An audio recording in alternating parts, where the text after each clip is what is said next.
Alors, bon, comme nous sommes, et c'est tout à fait normal, un peu en retard sur ce qui était prévu, je vais laisser la place à une ou deux questions dans la salle avant la conclusion de M. Touraine.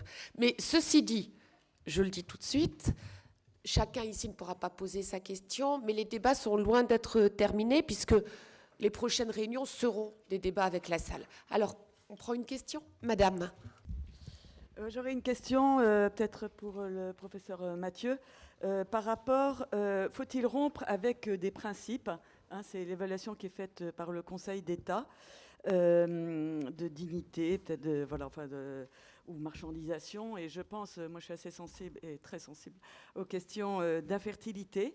Je trouve que dans les débats des États généraux, est-ce que plutôt que d'aller je sais pas, de continuer à avancer, de se dire, est-ce qu'on fait vraiment des évaluations des pratiques actuelles? Et j'ai pensé à l'infertilité parce que peut-être qu'il y a une forme de fuite en avant, enfin, en tout cas c'est ce que je constate, dans la technique, plutôt que de vraiment faire des recherches sur les causes de l'infertilité, d'évaluer avec des infertilités qui augmentent, notamment l'infertilité masculine. Alors, il y a eu un rapport qui a été remis en 2012 sur cette question au Parlement.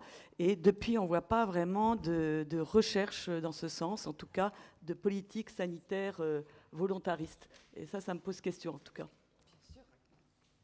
Oui, je ne suis pas sûr, d'être le mieux placé pour répondre à cette question particulièrement pertinente. Ce que je dirais surtout, c'est qu'il est évident que dans ces débats, il y a une forte idéologie qui est présente et qui finalement étouffe un peu d'autres questions. Je prendrai un autre exemple qui a un peu à voir, mais qui n'a rien à voir, c'est que par exemple, lorsque l'on invoque la question de l'IVG par rapport à la recherche sur l'embryon, qui sont deux questions qui n'ont strictement rien à voir, mais qui focalisent deux positions idéologiques extrêmes sur l'embryon.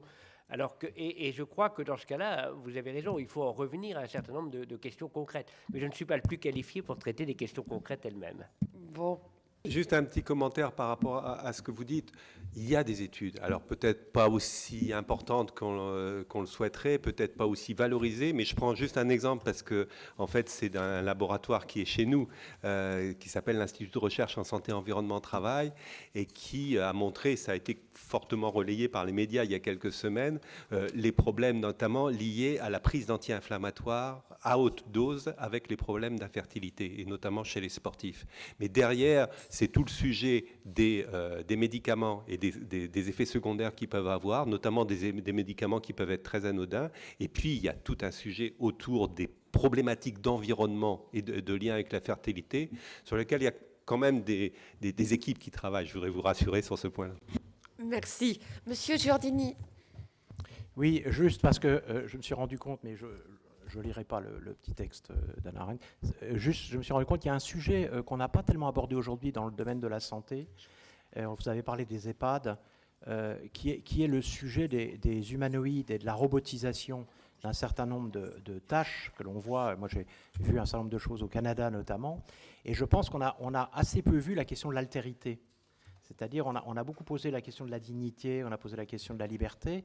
Vous voyez bien que la substitution du geste humain par le geste technique du robot ou de la machine, quelque part, l'améliore, l'amplifie, le rend plus puissant, mais en même temps réduit l'altérité intégrale au prolongement de soi, y compris le médecin qui maintenant, dans sa salle d'attente, permet au patient de préparer par un pré-diagnostic son arrivée chez le médecin.